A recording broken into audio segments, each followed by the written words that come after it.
esporte é um agente transformador para crianças e adolescentes.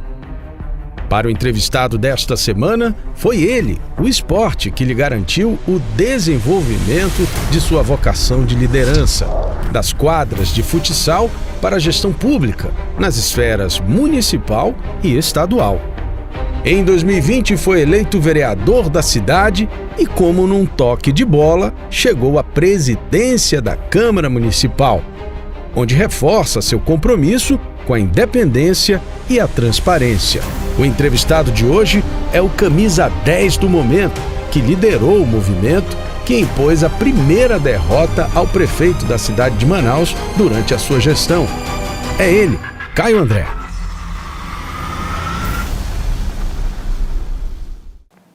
Presidente, afinal, essa sua eleição teve ou não teve o apoio do prefeito? Do prefeito não teve apoio. O prefeito esteve sempre como estadista que é, olhando a distância, vendo a Câmara, escolheu o representante da qual ela preferia. E graças a Deus fui eu. Agora, presidente, o discurso, né, é muito bacana, mas assim, a gente sabe que a política ela tem esses revés. E esse eu acho que é um dos primeiros, é uma primeira vez que a gente observa a prefeitura não conseguindo fazer o seu presidente. Você acha que isso é histórico? Álvaro, eu acho assim, é lógico que o prefeito tinha preferências.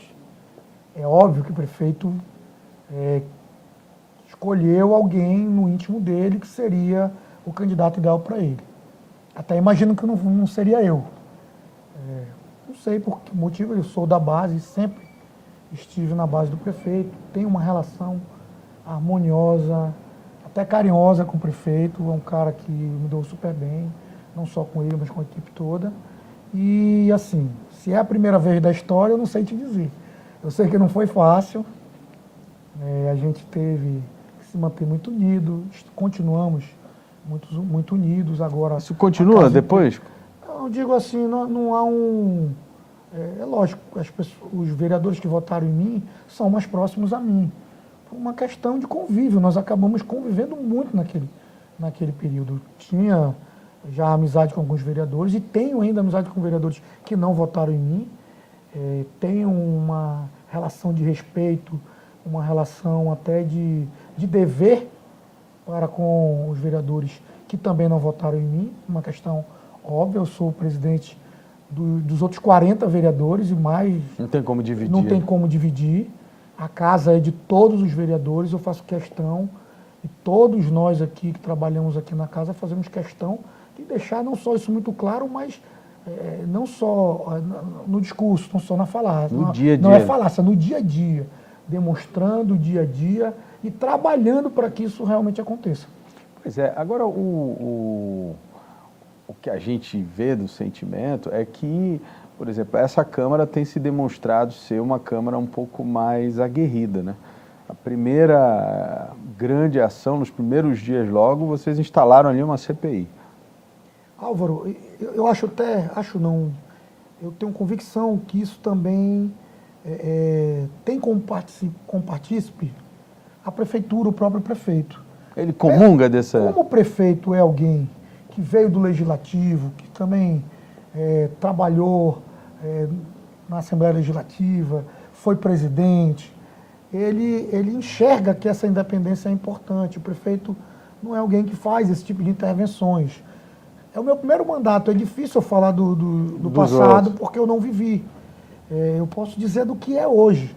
Nós temos a autonomia, a independência necessária, como rege a Constituição, para realizarmos nosso trabalho da melhor maneira possível. Não tem aquela ligação, olha, eu queria passar isso, ou se tem, é uma coisa mais... Se tem, para mim nunca houve. Nunca houve. Do prefeito, nem de ninguém da prefeitura. E da maioria dos vereadores que estão se colocando nessa questão também. É porque eu lembro de uma época, Caio, que eu não sei se era chefe da Casa Civil, mas era alguém que tinha uma função na prefeitura, sentava na mesa diretora ali, ficava despachando a Câmara junto com o presidente da casa, né? Isso é muito estranho, né? Muito estranho. Não é dessa... Aliás, fazendo um parênteses, não é dessa gestão do Davi, tá? Para ficar bem claro. E, é Álvaro, de passadas. É muito estranho, e até antidemocrático. Vejamos, a Câmara por muito tempo passou até uma imagem para a população como um cartório da prefeitura, que só carimbava aquilo que a prefeitura para cá enviava. Isso é muito ruim para todo mundo, até para a prefeitura, até para qualquer prefeito, porque simplesmente acha que tudo que está fazendo está certo. E nem sempre está. E mesmo que esteja, há sempre um detalhe ou outro, ou uma colocação ou outro, ou um pedido a mais que deve ser pelo menos analisado. E aí, Álvaro, esse é o motivo pelo qual eu entrei na política. Acredito que eu e muitos outros, nós temos hoje uma Câmara de muitos vereadores de primeiro mandato. Que, aliás, antes que você continue aí nesse raciocínio, é muito resultado, essa renovação, da conduta que os anteriores tiveram. Era exatamente esse ponto que eu ia chegar. Em função desse tipo de conduta, é que se modificou muito os representantes que hoje a Câmara Municipal tem. Foi uma renovação grande. Mais de 50% da Câmara é hoje de primeiro mandato. Isso fez, Álvaro, com que os vereadores que aqui chegaram de primeiro mandato, e eu me incluo nisso, dissessem a si mesmo, nós precisamos fazer diferente. Como é fazer diferente? É justamente nesses pontos. Eu sou base, mas eu tenho a minha opinião própria, eu tenho a minha independência. Eu posso fiscalizar, aliás, eu devo fiscalizar a prefeitura. Eu devo apontar onde os serviços não estão acontecendo a contento. Eu devo e preciso dizer isso porque eu estou representando toda uma população, e não só aqueles que votaram em mim, mas todos aqueles que vivem na cidade de Manaus. Eu devo mostrar à população e dar à população, em forma de trabalho, aquilo que eles almejam. Então, se eu penso assim, acredito que muitos outros que estão caminhando nesse sentido também pensam. E aí não são só os novatos, tem muitos vereadores que já têm mandato, que também pensam que é um momento... O Brasil está vivendo esse momento, Álvaro, de mudança, de virada de chave. Eu ia chegar nisso, e é legal você falar disso, porque diferente dessa experiência que a gente está tendo em Manaus, você observa uma crítica muito grande ao Congresso Nacional, ao Senado, por, de certa forma, prevaricar em algumas questões de fiscalização dos outros poderes, né? Você vê, por exemplo, o acúmulo de pedidos de impeachment de ministros do Supremo que sequer são colocados à prova. Quer dizer, não se trata de condenar ou afastar, mas simplesmente de colocar para que o plenário decida e avalie. Nem isso a gente está tendo oportunidade. Nem isso, o plenário é soberano, porque o plenário vai exprimir exatamente, em teoria, lógico, o sentimento da população.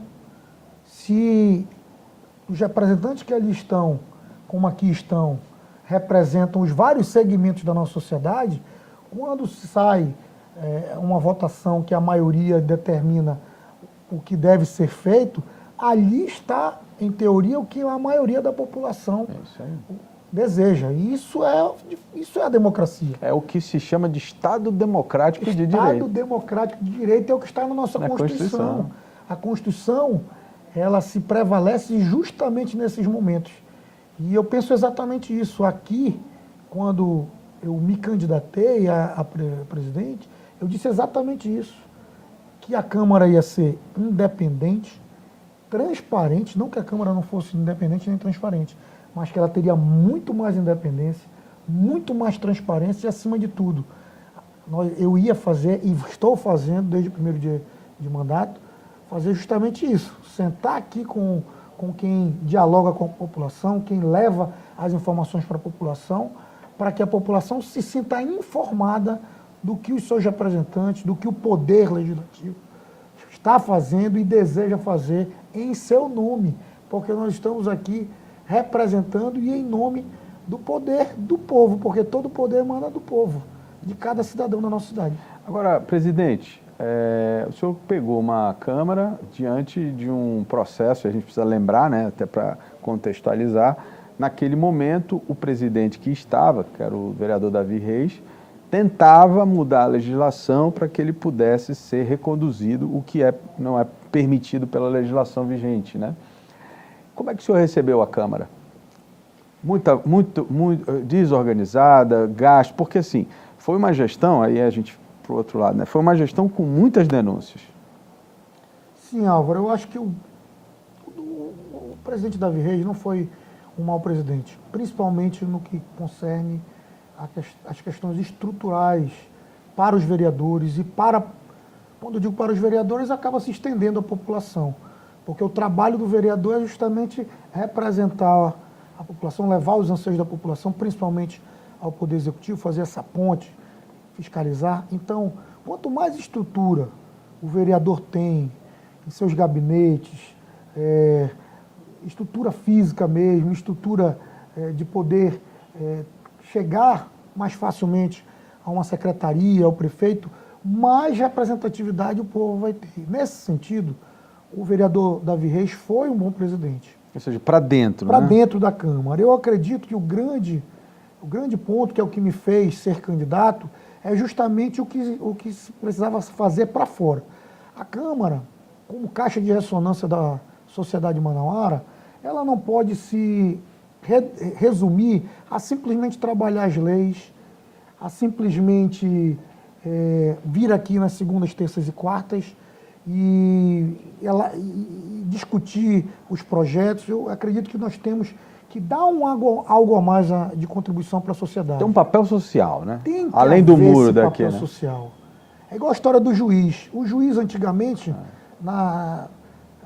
no século XIX, ele tinha que se ater somente à letra da lei. Falo só os autos, tá aqui. Aqui, só o que está nos autos. Hoje, o juiz ele tem que ser muito mais amplo, ele tem que olhar a questão social. Não são mais só os direitos fundamentais, tem a questão da sociedade em si, tem os direitos coletivos que estão difusos. E tudo isso é inerente à nossa sociedade que está em transformação. Não é diferente o papel da Câmara. A Câmara hoje precisa dialogar com tudo isso. A Câmara precisa ser mais participativa, a Câmara precisa levar à população o seguinte sentido: política não é ruim. Você faz política todo dia na sua vida, política partidária é outra coisa. É o que nós fazemos aqui. Mas política tem na tua empresa, no teu bairro, no futebol, no clube social que você participa. A política é inerente à nossa sociedade. E o ser político, quem pensa a municipalidade, quem pensa como deve ser a nossa sociedade, isso precisa estar mais exacerbado. As pessoas da cidade de Manaus, elas precisam ter, Álvaro, saber exatamente o que são os seus direitos e o que são os seus deveres. Saber que o teu direito acaba onde começa o do outro, porque isso às vezes se confunde. Você acredita que o seu direito, às vezes, é preponderante, é maior do que o do outro. Porque nós somos seres individualistas, somos indivíduos. Mas a Câmara precisa participar dessas discussões. Eu quero a Câmara, Álvaro, eu quero que a Câmara seja um órgão de vanguarda na questão sustentável, que nós possamos ser exemplo de sustentabilidade para todo o Brasil, quem sabe para o mundo, porque nós moramos na cidade de Manaus, que é a capital do Amazonas, que é a capital da Amazônia, que o mundo inteiro fala e não sabe nem o que é. As pessoas não sabem qual é a nossa realidade. O mundo não conhece a realidade do Amazonas, nem da Amazônia. É isso mesmo. Não sabe quanto tempo quem mora lá no Apuaú ou no Aruaú leva para chegar em Manaus para vender o seu pescado, para vender a sua mandioca, o quanto isso gasta, ou quando vai votar, ou quando vai para a escola, quanto tempo leva para chegar na escola. Isso é diferente, nenhum lugar no mundo é igual o Amazonas. Eu quero a Câmara na vanguarda na questão da acessibilidade, das pessoas com deficiência se sintam acolhidas nesta casa. Eu quero que a Câmara esteja na vanguarda na questão de cowork, que as pessoas cheguem à Câmara e entendam que aqui nós vamos conseguir ter um hub de serviços que possa auxiliar aqueles que não têm condição de ter internet e fazer o seu trabalho aqui. Legal isso. Isso é a ideia. Isso é uma ideia que nós temos. É vanguarda isso. Isso é vanguarda. Eu quero que a Câmara faça parte dessa vanguarda e ajude a formatar essa nova sociedade que está aí se formando. Eu quero que meu filho veja isso com orgulho, que ele daqui a um tempo, meu filho tem 9 anos, vai fazer 10 esse ano. Daqui a um tempo ele enxerga a Câmara como um órgão importante para a cidade de Manaus. Isso é legal, porque a gente, vez ou outra, se pega discutindo, né, o papel dos órgãos, né? E assim, normalmente o legislativo é aquele que mais leva pedrada exatamente por conta do histórico, né, Caio? A gente tem muitas legislações, muitas legislaturas que, basicamente, como você falou, eram meros cartórios dos prefeitos daquele momento. Então, a sociedade, de certa forma, foi meio que aglutinando. E o interessante também é que boa parte dos escândalos, né, de corrupção e etc., os maiores, pelo menos, de uma forma ou de outra envolviam membros ali do Legislativo. Eu falo principalmente no nível nacional. E isso tudo vai minando a imagem de um pilar da nossa democracia, que é o Legislativo, né? Queria que você falasse um pouco desse conceito mais geral de como o Legislativo precisa, digamos assim, enxergar esse novo momento. Porque você vê, por exemplo, um protagonismo do Judiciário, como nunca visto, e um enfraquecimento agora do Executivo. Hoje, um presidente da República ou um governador, ele pode muito pouco, né? Hoje, tudo que ele faz tem uma decisão contrária, alguém embarga, alguém não sei o quê. Quanto a isso, Álvaro, e aí eu quero abrir um parêntese na tua pergunta, porque ela me dá uma oportunidade de falar algo que eu tenho muito claramente na minha vida, antes mesmo de pensar em ser político. Eu penso o seguinte, que há uma evasão de competência muito grande entre os poderes. Hoje, como nossa sociedade está em transformação, hoje o poder judiciário às vezes invade a competência do executivo, do legislativo. Quer legislar, né? Quer legislar. O próprio Ministério Público às vezes impede que o executivo realize algum tipo de serviço, porque entende de forma preliminar, vou deixar essa palavra, eu ia dizer outra, mas de forma preliminar, o MP entende, não que eles estejam errados, é porque nós realmente estamos em formação. A nossa sociedade ainda é muito jovem. Nós temos pouco mais de 500 anos de história, o Brasil como um todo. Isso faz com que a gente tenha alguns momentos de atrito. E no Legislativo isso é muito claro. Quando a gente fala em relação ao Legislativo, e tu me provocas nesse sentido, eu digo que isso passa muito mais do que só o Legislativo. É algo mais sobre o político partidário, o representante, o político que entra em eleições. A população, de modo geral, nos enxerga, e agora eu me incluo nisso porque eu virei vereador, eu estou vereador, me coloquei à disposição da população, ele nos enxerga a partir do momento que você tem um cargo eletivo como alguém diferente. Opa! Por todo o histórico que o Brasil tem. Mas eu quero deixar algo muito claro. Nenhum político, seja ele do Poder Legislativo Municipal, do Poder Executivo, seja, vou fugir da política, do Judiciário, do Ministério Público, da Defensoria Pública e nas esferas estaduais e federais, ninguém dessa turma, e aí eu me incluo, veio de Marte ou de Júpiter. Nós somos fruto da nossa sociedade. Na nossa sociedade existem bons profissionais, maus profissionais, boas pessoas, pessoas não tão boas, gente decente, gente não decente, pessoas que tratam a vida com valores reais e gente que não trata com valores reais. E o retrato da nossa sociedade está em cada lugar. No Legislativo ele fica mais exacerbado pelo número. Por quantidade de gente, claro. Pela quantidade. E aí você, como é algo mais plural, isso fica muito mais claro. Evidente ali, muito né? mais evidente. E isso acontece em todos os lugares, em todas as profissões.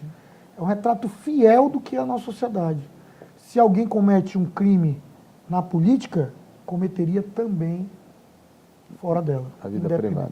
É lógico que na política a consequência é muito maior, porque você tem ali depositado toda a esperança de um povo, tem ali depositado os votos de muita gente, e você representa toda uma sociedade, seja no Poder Executivo ou no Legislativo. E isso é muito grave. Por isso que essa pecha pega muito para os políticos. Mas já pegou também com os advogados, Sim. já pegou com... Agora com jornalistas com também? jornalistas, Agora jornalista questão de é. fake news, Sim. acho que aquele cara é vendido e tal, então- e nem todo mundo é. Exatamente. Aliás, a grande maioria não é. Não é, exatamente. Aliás, muitas das fake news nem por jornalistas são feitas. Eu Né? diria que quase todas. Não passa nem pelo crivo de um jornalista. Bom, agora, Caio, ouvindo você falar de política com tanta propriedade, eu fiquei me perguntando assim, o que fez o Caio entrar para a política, né? Eu lembro de você advogando, antes disso chegou a ser no futebol, não foi? Conta pra gente essa história aí, essa trajetória. Cara, Álvaro, é um negócio muito engraçado. Eu sempre fui muito político, não político partidário. Aquele político do dia a dia. da relação ali. Pensei e fui muito crítico em relação não só à política partidária, mas à municipalidade, ao mundo em que eu vivia, até dentro do futebol mesmo, dentro do clube. Eu joguei futsal muitos anos, eu joguei futebol nacional no Sul-América, e tinha ali sempre meus posicionamentos muito firmes. Sou advogado, como tu bem disseste, há 20 anos, agora, dia 22 de março, eu completo 20 anos de advocacia.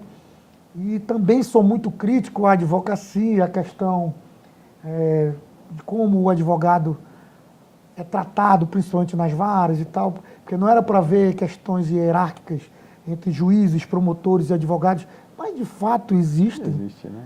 A gente, nas nossas prerrogativas, diz que não existe, mas existem. É algo muito claro.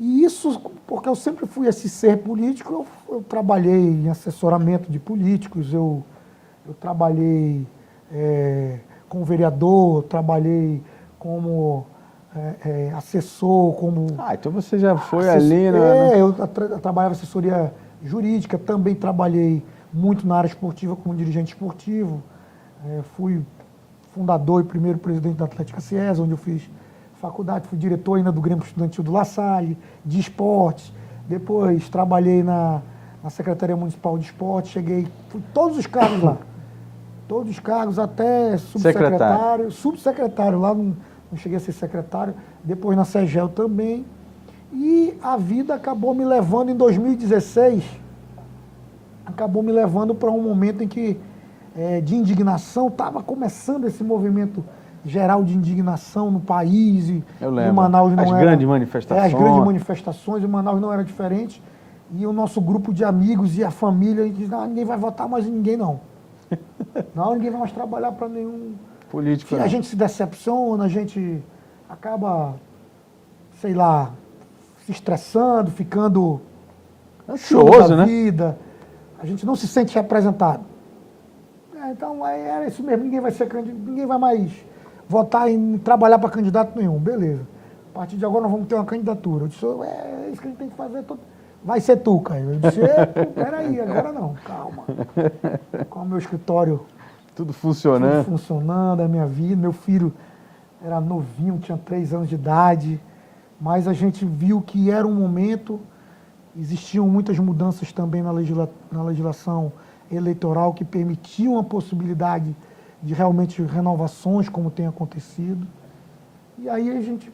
Foi aquele fim das coligações, né? Fim das coligações, exatamente. E a primeira vez eu me filiei num partido político, em 2016. Me filiei à época ao PL ou PR, que mudou de nome nesse tempo, mas é o PL. É o atual PL. Me filiei naquele momento, muito porque o Marcelo Ramos ia ser candidato a prefeito pelo partido, e eu tenho uma relação com o Marcelo Ramos de uma vida inteira. Nós estudamos no mesmo... Nós somos amigos, nós estudamos no mesmo colégio, moramos no mesmo bairro, crescemos juntos, jogávamos bola juntos, e era alguém que eu apostava para ser... Mas ideologicamente pensam igual? Não, nós temos muitos pensamentos iguais e muitos pensamentos divergentes, muitos. Como tem que ser, né? Tem que ser, isso tem que ser. Normal. Nunca concordei até com tudo. Porque a resenha é boa quando é assim, né? A resenha é boa. Eu não concordo com tudo nem com meu pai. Meu pai tem os pensamentos políticos dele, eu tenho os meus. Às vezes a gente está afinado, às vezes nós não estamos. E assim é com os meus irmãos, com meus tios. Mas o importante é que nós sempre respeitamos a opinião do outro. Eu acho que isso é fundamental, até para o convívio em família. A gente sabe que esse período que se passou foi difícil. Se você fosse... E eu até acredito que a maioria das pessoas não era nem uma coisa nem outra. Mas se você falasse mal do presidente, que era... Oh, você era o outro que virou presidente. Aí causava um cisma, acabava grupo de WhatsApp e o caramba. E, para ser bem sincero, eu nunca fui nenhum dos dois. Eu estive já muito inclinado ao bolsonarismo. Fui, naquela época, votei em 2018, votei, enxerguei muitos erros. Mas eu não sou nenhuma coisa nem outra. Eu sou algo muito menos radical. Politicamente. Mas eu acho que, por mais que a gente veja um mundo hoje bem polarizado, né, a verdade é que o que dá certo mesmo é o equilíbrio, né? A gente tem que entender isso, que nem tudo que de um lado está totalmente errado, muito menos do outro, né? Álvaro, eu fui conciliador do Tribunal de Justiça em 2000. Pronto, daí já... 2000. Só bronca. 2000, 99 e 2000. Eu era menino, tinha 20 anos, 19, 20 anos, e era conciliador do Tribunal de Justiça do Estado. Trabalhava lá na Cidade Nova, no Mutirão. As Arias, né? No 5º... Não era no tribunal. No fórum, não. No fórum, não, era no 5º Batalhão. Aliás, era no batalhão da polícia, mas funcionava o 5º Juizado Especial Civil e o 15º Juizado Especial Criminal. E eu era conciliador dos dois. E eu aprendi algo muito importante na minha vida, que a vida precisa ter muito esse equilíbrio. Quando alguém te conta uma coisa, você ouve, tapa um ouvido. E vai lá pro outro ouvido. E aí ouve o outro lado, tapa o outro ouvido, se faz juízo de valor. E o bom senso é o melhor remédio para tudo. Bom senso. Você busca o equilíbrio e segue em frente, que as coisas caminham quase sempre na direção certa. Bom, falando em direção certa, você tem aí 2 anos, né? Até 1 ano e meio, na verdade, né? Acho que chega a 1 ano, na verdade, né, cara? Até a eleição, né? Bom, o período eleitoral é a partir de agosto, né? Então tá falando aí de 1 ano, vamos falar de 1 ano e meio, mais ou menos. E você vai estar à frente da Câmara nesse momento de formação de grupos, num momento em que os vereadores começarão a ser avaliados. Vocês tá com essa preocupação agora nessa gestão de tentar entregar um pouco mais para a sociedade? Sem dúvida, sem dúvida. E quero entregar mais para a sociedade enquanto poder, ou seja, enquanto casa legislativa, de modo geral, lógico, enquanto vereador da minha cidade. Individualmente, com o vereador Caio André, eu penso em entregar muito mais. Caio André tem muito trabalho, assim? Tenho muito trabalho. Eu trabalho muito. Muito mesmo. Mais você digo na cidade, nos bairros, você tem? A minha bandeira sempre foi o esporte. Mas eu discuto já desde sempre os principais assuntos da cidade. Estava agora mesmo no Dom Pedro, tratando sobre a questão dos medidores aéreos, dos quais eu tenho um projeto de lei aqui. Isso é uma confusão, na verdade, Isso é uma confusão. Eu acho que tenho convicção de que a empresa Amazonas Energia está cometendo um grande erro. Mesmo que ela vença todas as ações judiciais, vença o legislativo, ela está cometendo um grande erro, porque o consumidor é o detentor do direito. O consumidor é o povo. E é uma concessão pública. E a Amazonas Energia, em cada bairro que vai, encontra uma enorme resistência da população dizendo que não quer aquilo. Eu não sei o que a empresa espera ainda acontecer para desistir de implementar esse tipo de medidor aéreo. Polui a cidade de forma visual, traz um grande transtorno.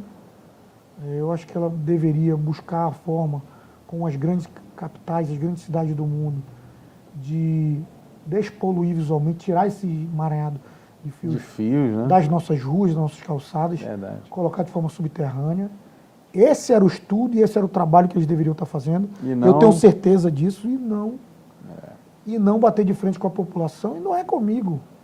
De verdade, não é comigo. Eu também sou contrário pelo simples fato de achar que toda a fiação, e não é só elétrica, não é só a questão, e o nosso projeto de lei não trata de energia elétrica, Porque tem outros fios, né? Trata justamente da questão do plano diretor, da questão visual para a cidade de Manaus. Nós estamos tentando um novo modal econômico, sem perder a Zona Franca, trabalhando na questão do turismo, trabalhando na questão da infraestrutura da cidade para poder receber melhor as pessoas que vêm de fora, os turistas, trabalhando em novos modais econômicos. Isso nos atrapalha. Tem gente que se assusta quando vai no Vieira Alves, passa ali na Rua Pará, passa ali na João Valério, se olhar para um poste, você vê de fio ali, não é só feio, é perigoso. É um risco. É algo fora do normal.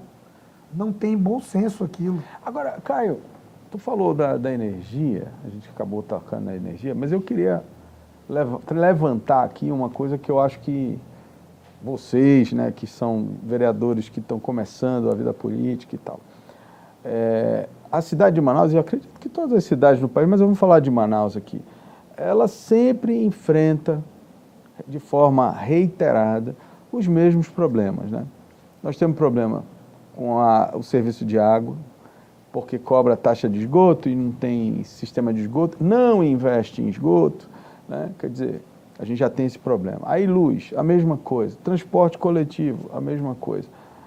Nesse 1 ano e meio aí, vocês têm planos de pelo menos, vamos dizer assim, não que vá resolver, porque eu acho que até de um ponto de vista real, 1 ano e meio não dá para você resolver tantos problemas de tantos anos. Mas dá para dar uma pressionada nesse pessoal de um jeito que eles vão ter que pelo menos se mexer, né, Caio? Vocês têm planos para mexer nesses assuntos mais, vamos dizer assim, mais delicados? Álvaro, mais do que plano, nós já estamos em ação. Acabei de, como disse, vir de Dom Pedro, a população já se colocou contrária à questão da energia elétrica.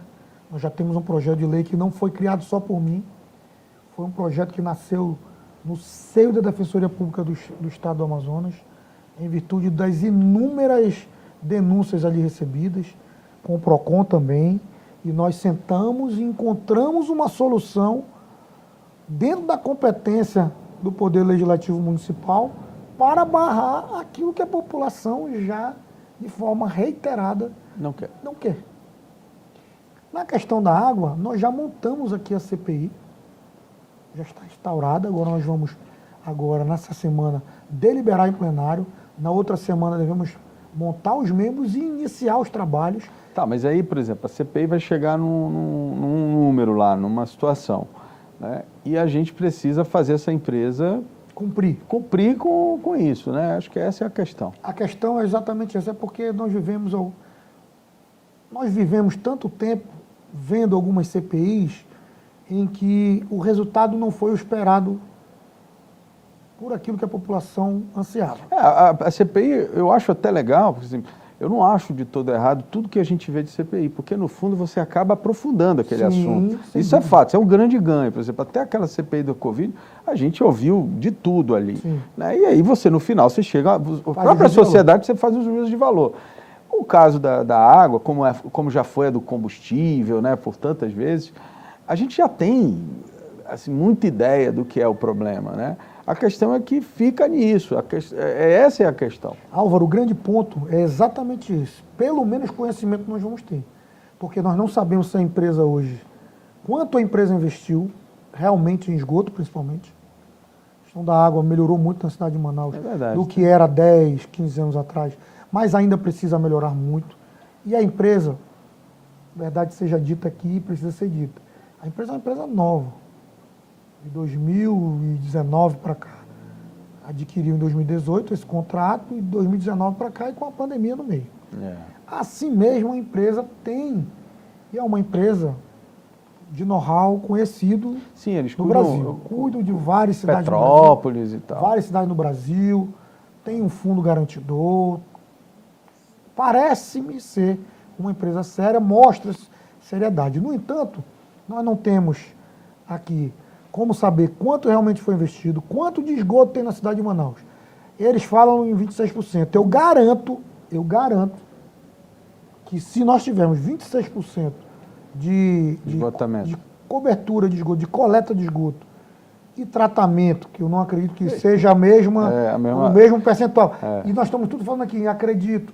Por quê? Porque nós não temos esses números. E nunca mandaram. Como é que a Câmara Municipal de Manaus não tem esses números? É isso aí. Isso por si só já vai valer a pena. Mas, voltando ao assunto, desses 26%, 18% foi investimento nosso. Nosso, que eu digo, foi pago pela população. Com os Prosamins. Né? Com o Prosamin, quantos Prosamin? A maior parte da malha de coleta de esgoto e tratamento de esgoto da cidade de Manaus, sem menor chance de errar, foi o poder público que fez. Ou E seja, nós a é que empresa, pagamos. na verdade... E a empresa agora está querendo cobrar 100% de nós, principalmente de você que está em casa, que tem um arroxo salarial, que tem inflação, que tem uma série de problemas. Paga R$100 de água, vai pagar mais R$100 de esgoto. Por um serviço que nós nem sabemos se está tendo todas as etapas concluídas, não só. Porque não é só a coleta. Tem que ter a coleta, tem que ter o tratamento e tem que ter a devolução de forma saudável para o meio ambiente. Isso nós precisamos saber. Isso precisa estar muito claro. Álvaro, eu garanto a vocês que nós vamos discutir essa questão da taxa. Porque se uma das etapas não estiver acontecendo na tua casa, tu não tem por que pagar 100%. É uma questão de lógica. De direito do consumidor também, né? De direito do consumidor não, porque já existe um enunciado do STF que diz que basta colocar à disposição a coleta que já pode... É, o que eu digo, é meio louco isso. É meio louco isso, é meio louco. Tudo bem que o STF decidiu isso, mas é meio e louco. E aí, contra a decisão judicial, não se discute, você cumpre, e aí a gente busca outras formas de até legislar para que isso não aconteça. E é para isso que o legislativo existe, é para isso que o legislativo tem que estar pujante e próximo do que a sociedade vive e mais anseia. Então, quanto a isso, Álvaro, eu tenho convicção de que, primeiro, nós teremos acesso a todos esses números. Quantas vezes essa empresa foi multada? Exato. Eu não sei dizer. Para onde foi o recurso da multa? Houve multa? Porque o que já houve só em 2021 e 2022 de rompimento de adutora, de asfalto quebrado, recém-colocado, esse é um problema. Uma reposição ridícula, que aquela reposição é ridícula, para ficar no mínimo. No popular, né? No popular, para não... Porque nós estamos sendo filmados, que se eu estivesse em casa eu estaria dizendo de outra forma, né? Ridícula aquela reposição do asfalto, deixando um problema para toda a cidade. Ou seja, nós temos um problema duplo. Nós estamos gastando dinheiro com asfalto, estamos tendo esse dinheiro desperdiçado, depois é colocado um sobressalente lá, um step se é que existe de asfalto lá, que logo se quebra e traz todo um transtorno para toda a cidade, e o serviço ainda não é entregue de qualidade, não tem entrega com qualidade. E aí a gente sabe que nós temos também problemas educacionais, problemas nossos de sociedade, de seres viventes de manauaras. Quais são esses? Muita gente liga seu esgoto na rede de drenagem. Vou dar um número aqui, que é um número meu, tá? Tenho certeza que mais da metade da população... Para o pessoal entender, a drenagem é aquele sistema de tubos para evacuar a água da chuva. As águas pluviais. Água da chuva. Tu sabes quando é que... Aí o cara vai lá e bota o cano do banheiro dele. Bota. Entendi. E quase todos, e às vezes até sem maldade. Sem saber mesmo. Acha que aquilo é o correto. Eu vou dar um exemplo claro. Se choveu e retornou o esgoto para dentro da tua casa, tu está na ligação, tua casa está com a ligação clandestina, infelizmente. está na ligação da rede de drenagem da Da rede de prefeitura. drenagem. Que não é para ir água de esgoto para lá, porque não vai ter tratamento. É isso que nós precisamos, o tratamento e a coleta, o tratamento e a devolução para a sociedade, para a natureza do esgoto é uma dos objetivos de desenvolvimento sustentáveis que está na Agenda 2030 da ONU. Nós somos signatários, nós precisamos. É muito importante. É triste porque a gente já mudou de empresa acho que umas 3 vezes, né, cara? E toda vez que muda, eles zeram esse cronômetro, né, das melhorias. Esse é o problema. Não era para zerar. Pois é, era para continuar, Não né? era para zerar. E aí que está o grande ponto. É aí que está o grande ponto. Cadê as metas? Elas foram atingidas? As metas contratuais? Isso é um contrato de 2003, 2002. Esse contrato lá de trás. Tem problemas? Tem. Por que não foi repactuado? Por que nós não ajustamos esse contrato? Isso tudo a CPI vai trazer à tona. Disso eu não tenho dúvida. Do período todo vocês vão pegar? Do período todo. Legal. Do período todo. Bom, Caio, eu queria agradecer a tua disponibilidade aqui de conversar conosco e para a gente encerrar, fala um pouco aí dos teus projetos mais objetivamente aqui como presidente da Câmara. O que você pretende fazer nos próximos meses? Álvaro, primeiro eu quero te agradecer pela entrevista. Satisfação. Por terem vindo aqui, agradecer a tua equipe, a todos que estão nos assistindo, a minha equipe que está aqui também acompanhando de perto. Quero dizer que nossos principais projetos para a Câmara, além de tudo que eu falei sobre vanguarda, sobre transformar o Poder Legislativo, este órgão num órgão de excelência, é levar a Câmara para junto da população. Uma Câmara itinerante, que nós já estamos aí discutindo o nome, mas para voltar a ser Câmara Cidadã, é algo que já está em voga, nós devemos ter a primeira ação desse projeto ainda neste mês de março.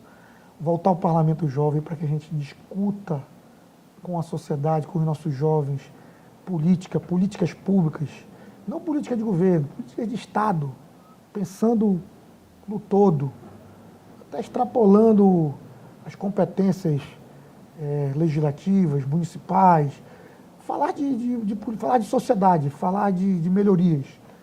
A gente quer trazer nossas crianças para cá para que nossas crianças entendam qual é o papel do vereador, qual é o papel deles na sociedade, desde cedo, porque é de pequeno que se formam os grandes cidadãos. E a gente quer transformar esse espaço com a Mini Vila Olímpica, com a feira, num grande espaço de serviços, num espaço com internet, com hub de serviços, com a gente transformando essa ideia é muito cowork, para que as Isso pessoas aí possam vir aqui trabalhar. Nós temos legal. aqui um espaço, e aí nós vamos inaugurar, vou dizer aqui em primeira mão, inaugurar um espaço aqui dentro da casa com canil e gatil, Olha só. que já são animais comunitários que convivem com a casa há muitos anos, desde o tempo que nós mudamos da Sete para cá. Posso dizer nós porque eu trabalhava na Sete e vim trabalhar aqui em 2006. E esses animais aqui, desde aquela época, já até são outros. Renovaram, né? O filho do filho ali. Filho do filho, estão aqui convivendo em harmonia conosco. E essa é eu preciso dizer e dar devida deferência ao vereador Kennedy, que é quem é o vereador da causa animal, que desde o primeiro dia, antes mesmo de eu assumir a presidência, já em dezembro, vinha tratando disso para que nós agora já conseguíssemos entregar esse espaço. E nós queremos fazer uma grande parceria com a sociedade manauara. Uma parceria através da Escola do Legislativo, através destes serviços, através da Câmara Itinerante, para que nós possamos, juntos, sociedade e Poder Legislativo, em busca de uma cidade melhor para se viver, para que nós possamos viver melhor hoje, mas principalmente no futuro para os nossos filhos e nossos netos. Tá bom, obrigado. Nada, querido. Um grande abraço.